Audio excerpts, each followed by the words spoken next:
चीज है, वो मजहब उसको उसकी इजाजत नहीं देता।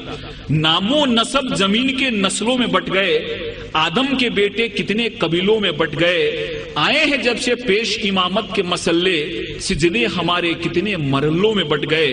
दे किस तरह से कौम को इल्जाम में गुम रही, जब रहनुमा ही कौम के फिरकों में बट गए।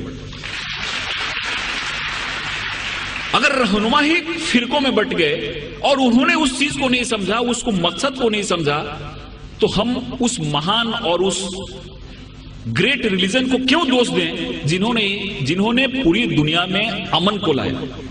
ये समझने की चीज है, क्योंकि बहुत सारी चीजें मुझको भी मालूम नहीं थी। मेरे भी मन में बहुत सारे मिसअंडरस्टैंडिंग थे। जब मैंने इस्लाम को पढ़ा और इस्लाम जानने वालों से चर्चा की, तो मेरे मन में बहुत सारे जो मिसअंडरस्टैंडिंग थे वो मिसअंडरस्टैंडिंग दूर हो गए। एक जगह ऐसी आयत आई है जहां पे कहा गया है कि इस दुनिया की कोई भी ऐसी जगह नहीं है जहां पे हमने अपने नबी और रसूल न भेजे। 1,24,000 हमने अपने नबी रसूल दुनिया में भेजे, जिसमें से 25 का नाम कुरान में आया है।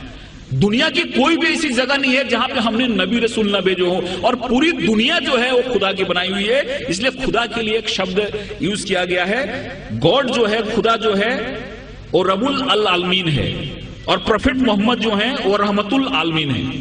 खुदा हर एक के लिए, प्रोफेट मोहम्मद का जो संदेश है वो किसी एक व्यक्ति के लिए नहीं है, एक मुल्क के लिए नहीं है, एक इंसान के लिए, पूरी दुनिया के लिए, क्योंकि हर एक welfare of the whole humanity उस चीज में आती है।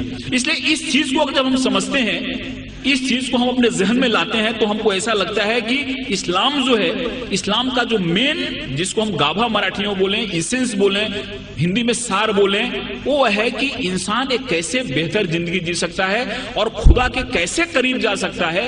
एक चीज हमारे इस्लाम में बताई गई है, और मुझे उम्मीद है कि इस तरह के कार्यक्रम से ये जो बात है लोग तक पहुंचेगी और इंसान एक अच्छा बेहतर इंसान बनेगा, और हर एक इंसान के मन में प्यार मोहब्बत की बात आएगी। कुरान में जिहाद जो शब्द है, लफ्ज है, केवल 41 टाइम आया है, लेकिन और जो चीजें हैं, कंपैशन की बात है, रहमत की बात है। आप कहीं भी देखो कुरान की शुरुआत होती है रहमत से, रहीम से शुरुआत होती है, और वो जो शब्द है रहमत शब्द, वो 325 बार आया हुआ है।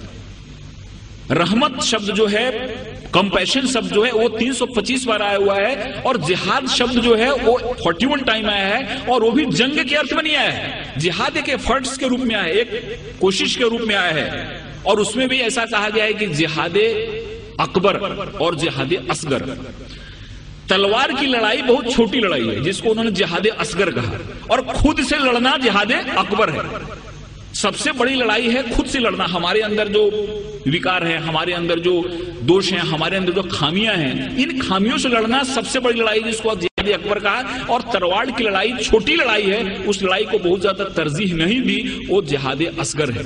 इसलिए बहुत ऐसी चीजें हमारे सामने आती हैं जिस चीजों से ऐसा लगता है कि इस्लाम ने दुनिया को क्या दिया, लेकिन कुछ लोगों ने जानबूझ के इसको फैलाया, कुछ लोगों ने समझा इसको नहीं, कुछ लोगों ने समझाया नहीं। और मुझे उम्मीद है कि जिस हिसाब से इस्लामिक रिसर्च सेंटर ने इस्लाम को बड़े ही साइंटिफिक ढंग से सामने लाया है, उनकी किताबें भी जो निकली हैं, वो किताबें जब कोई आदमी पढ़ता है तो उसके मन में एक सही पिक्चर आता है। कहीं भी किसी के बारे में नफरत नहीं, कहीं भी किसी के बारे में मन में विद्वेष या दुश्मनी पैदा नहीं होती। इसलिए मैं खुदा से दुआ करता हूं कि उनका ये जो मकसद है वो कामयाब हो। हमारे हिंदुस्तान में, पूरी दुनिया में अमन फैले, कौमी एकता फैले, कौमी आहंगी फैले। और इस शब्दों के साथ मैं आपसे विदा लेता हूं कि मोहब्बत से करो आगाज तो अजनबी भी करीब आते हैं।